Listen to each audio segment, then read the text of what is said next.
Hello, everyone. My name is Maxim. I'm Kaspa core contributor. I have about 5 years experience in software development. Most of them are related to smart contract development, especially atomic swaps, bridges. But all my contributions in Kaspa are related to performance optimizations. Not all, most of them. Today we'll talk about KIP-9 and KIP-10 and some basics that require to understand them better, like UTXO model, structure, mass, dust attack, dust, and some script, Kaspa script. So first of all, we can see account-based model where each account has balance, and we have two states like before transactions and after that, and blockchain or system has to track all changes. That's how it works in Ethereum or in Solana.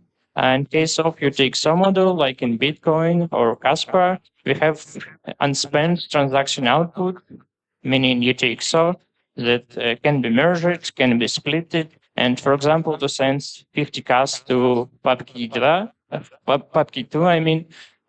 we have to merge to UTXO, so PubKey1, and only after that we have enough Kaspa to send 50 Kaspa. And we also have UTXO change that goes to first PubKey. That's how it works. And blockchain or block dark can track only UTXO set. That's a set of all UTXOs that exist at this moment. And all new Coinbases, only Coinbases can make new money. That's why we can just check UTXO set to be sure that and UTXO diffs to be sure that everything is correct.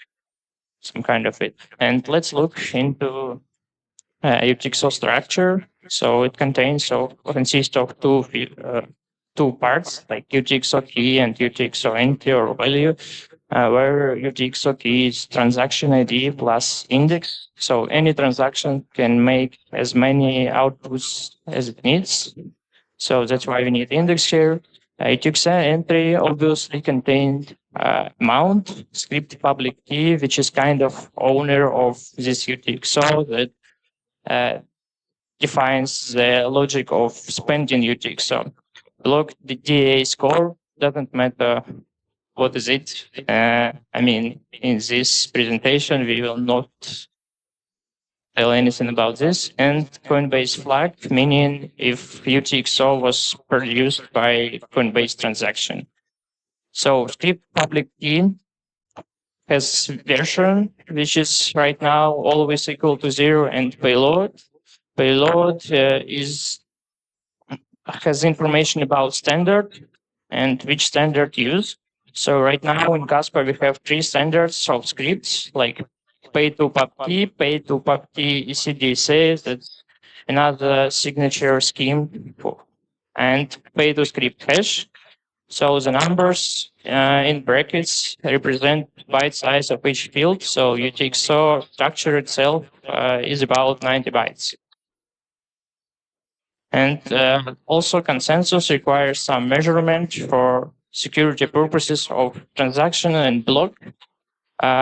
Before KIP-9, we have only one kind of mass for transaction and for block, which is equal to size in bytes of transaction, 10 multiplied by script public key, which is kind of ownership, plus 2 is 2 bytes for version. And each signature of code that needs to verify signature is cost 1,000 mass.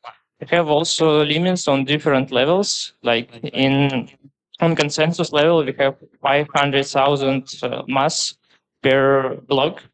And on the same level, we have the same limit for transactions.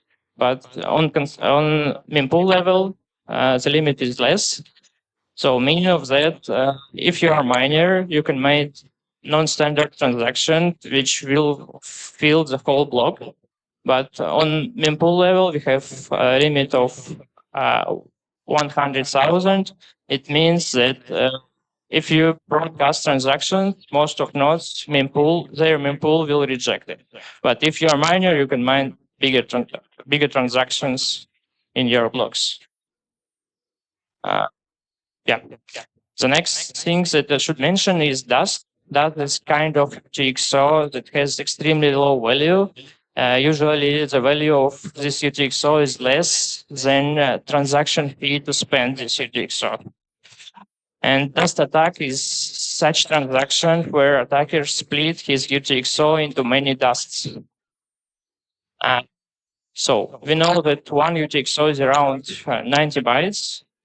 One Kaspa is 10 in power of 8 dwork or some p. So calc mass of such transactions is 42,000. And if you make enough transactions like that, it will be 1 gigabyte of storage of disk. And according to calculation mass for that, it will cost only 47 CAS, which was equal to $5.6 when I made this slide. It makes such attacks extremely cheap extremely cheap. And such UTXOs that if the owner of them is party that is off curve, will make them unspendable, which means that all nodes in the whole network have to persist this data forever. So that's not what we want. This issue will be addressed by KIP-9. That's KIP-9 introduced new type of mass called storage mass, and now we have formula where constant equal to 10,000 of Kaspa is multiplied by the difference between output length divided by harmonic mean. Harmonic mean is kind of mean equal to length of set divided by reversed values. For example, we can calculate harmonic mean for the set with 4, 4, and 1, which is equal to 2. And the difference between this and input length divided by arithmetic mean now is this part. This is definition of storage mass. And overall mass is maximum value from storage mass and compute mass. So we have two goals for KIP-9.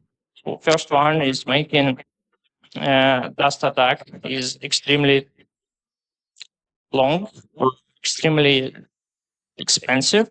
The second goal is to minimize negative effect to regular users, regular transactions. So our storage mass shouldn't affect it or shouldn't affect it significantly. So if we apply KIP-9 to Dust attack that was mentioned before, first of all, we can see that overall mass is extremely big value, 99 billions, which makes this transaction rejected as a block. So it will exceed block limit, it will exceed mempool level. So this transaction isn't possible, actually. And even if this transaction would be possible, it will cost around $30 million. That makes this transaction extremely expensive. Also, this goal is reached. The second goal is application to regular transactions. So we want to split 100 CAS into two pieces, and we'll spend one CAS, for example, for fee. In that case, storage mass will be equal to 300, and compute mass will be the same as it was. So we reach this goal also.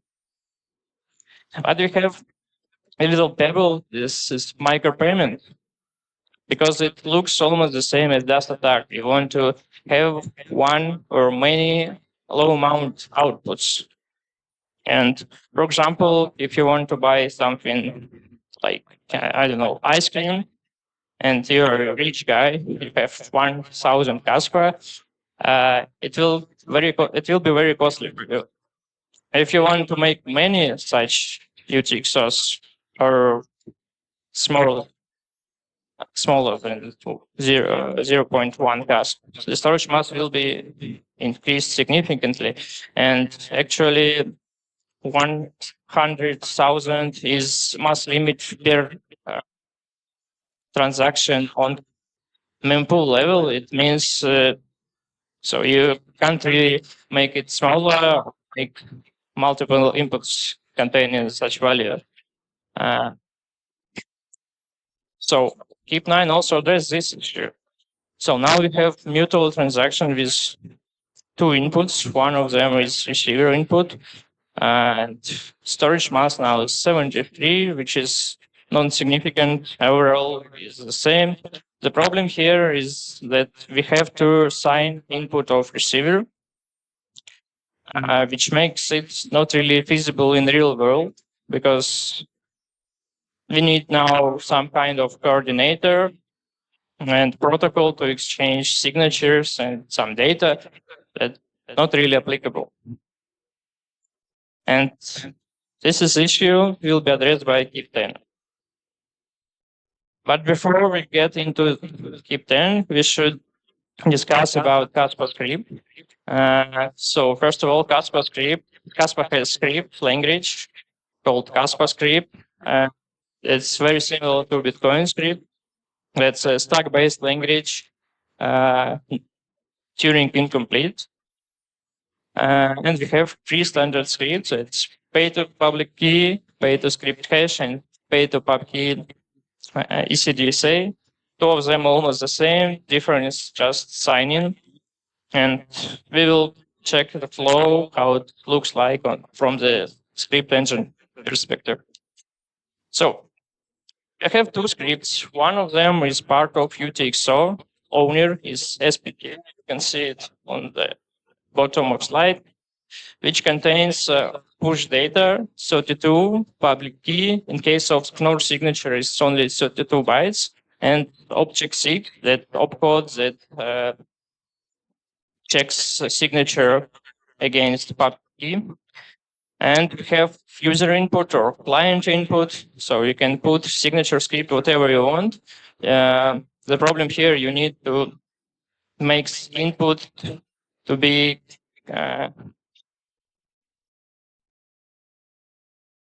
verifiable from script engine perspective to be right, actually.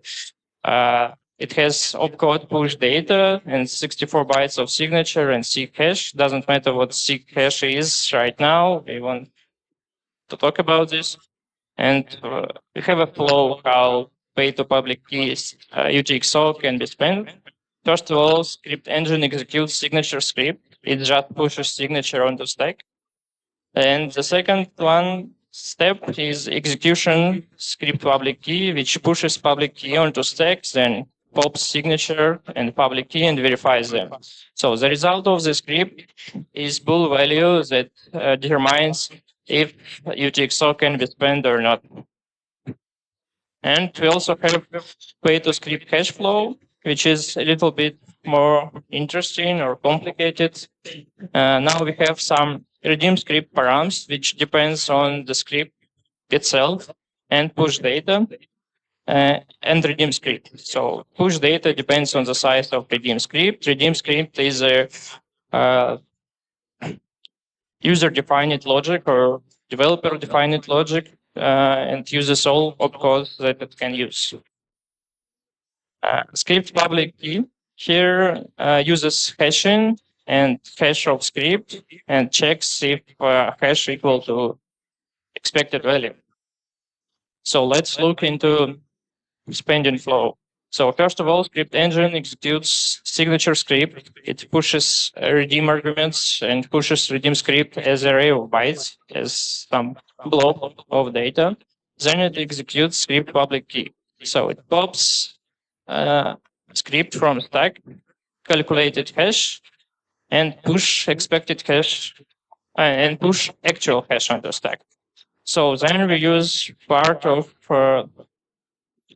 script public key, which pushes actual hash onto stack. Then we put two hashes, compare them, and put bool value onto stack. Now script engine pulls bool value. If bool is equal to false, transaction will be failed. You're not able to spend this UTXO. Then script engine restores stack from the first step when it have only script, two arguments, and executes it. Actually, it's first of all it pops the script and interpreted as an array of opcodes, not just blob like it was at first step. And during execution, actually by the end of execution, we have the value equal to true or false. So is it allowed to spend UTXO or not? That's how it works. So pay to script hash spending flow eventually can execute three scripts, which is signature script public key, and the script that was part of input data of signature script. Yeah, and now we can talk about the goal for KIP-10. Actually, the behavior of KIP-10 should be the same as in account-based model. So we have state before transactions, we have state after transactions, and to spend some cash from sender account, we don't need any signature from receiver. That's the goal. To achieve this goal, I introduced 4 new opcodes that are input and output SPK and input and output amount. So they retrieve this value and push it onto stack. So that's how we will use it. Now we have borrower scenario. First of all, it checks which flow we're going to use, borrower or owner. In case of owner, we will just verify owner signature, and the flow will be the same as it was in pay to pub key. In case of borrower, we should define where we will transfer our output, like what owner of this output should be. First thought can be that it should be public key of owner, but in that case, it will mean that when you spend such UTXO, the owner will have to make another UTXO that belongs to script to make this UTXO borrowable, so that making anyone allowed to borrow this UTXO to decrease his cost to decrease storage mass for the transactions that he want to do. The second idea is that output should go to the same script. In that case, pay to script, we use pay to script hash, but the problem here that pay to script hash depends on the hash of script, and in the script we should know output. That makes the situation catch-22. That's not feasible, and that's where input SPK output comes from. So we know that input UTXO belongs to script. We can just compare input and output and be sure that output goes to the same script. And now we can check output and input. And let's imagine a situation where some exchange like text or DEX use this kind of address. So we have many borrowers and we have only one owner. They will compete for the transaction in block, meaning that it's not easy to just spend your UTXO as an owner. You will have to replace your transaction by fee or some kind of it. So the decision here is if you want to borrow my UTXO to make your transaction cheaper, you have to pay me at least threshold. That's how it works. And if condition is true, we will allow you to spend this UTXO, produce a new one that belongs to the same script. And let's apply KIP-10 solution to mutual transaction.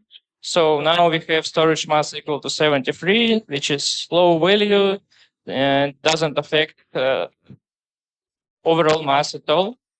Yeah, as you can see. And the problem, a little problem here is that compute mass could be less because receiver don't need to sign out input, but signature operation here should be 1, because it's how Bitcoin and Kaspa calculate signature opcodes. It just calculates all signature opcodes in the script. It doesn't care about branching, like owner branch or borrower branch, doesn't matter. You have to say how many signature opcodes exist in the script, which makes multi-signature transaction more costly than it should be. KIP-10 transaction also affected by that.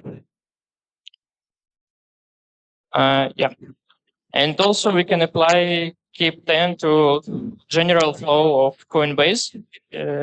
I mean, flow of Coinbase generation. That's how it was working right now before we implement, before hard fork, before we introduce KIP-10. So each Coinbase makes new UTXO and storage grows during the time. But with KIP-10, we will be allowed to consume UTXO from previous Coinbase to produce new one. It will have positive effect on storage. Storage will be constant in that case, in this context, and the value of UTXO will grow.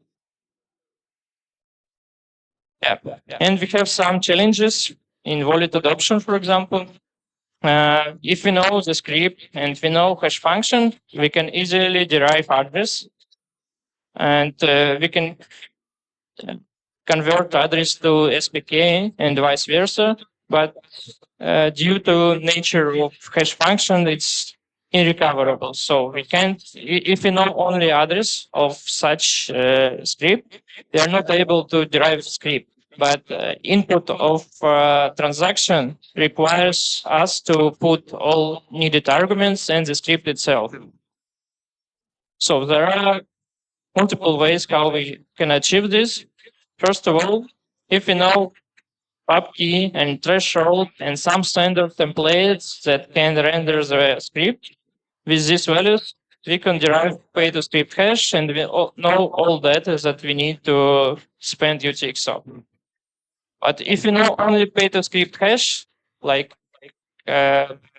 usually wallets usually process transactions. That's some function like transfer that accept address. So if we know pay to script hash, we know address, doesn't matter what we know from them. And we have some external registries that allow us to map some pay to script hash to script itself with all values. We will be allowed to derive all values that we need to make such transaction. Yeah, and some white spaces, something we lack right now is support of 8-byte integer arithmetics in script engine. So if we apply KIP-10 right now, it will be allowed to subtract, add, and make other math operations with Kaspa, with value of Kaspa with value of Kaspa that less than 3 Kaspa, because right now we have integer arithmetics for 4 bytes var integer, which is 2 in power of 27. Max value of it is 2 in power of 27, which is not enough for general use. So another optimization, or rework, it can be done with sig-open-share calculation that will make multi-sig transactions and KIP-10 transactions less costly. And that's actually how it should work from the start, in my opinion. And wallet adoption is the most challenging part. So each wallet have to work with scripts. Signing script requires knowing the script standard and some arguments. Also, migration from one wallet to another wallet requires this knowledge, and this is the biggest challenge. So that's it. That's all what I wanted to share in this presentation. Thank you for your attention.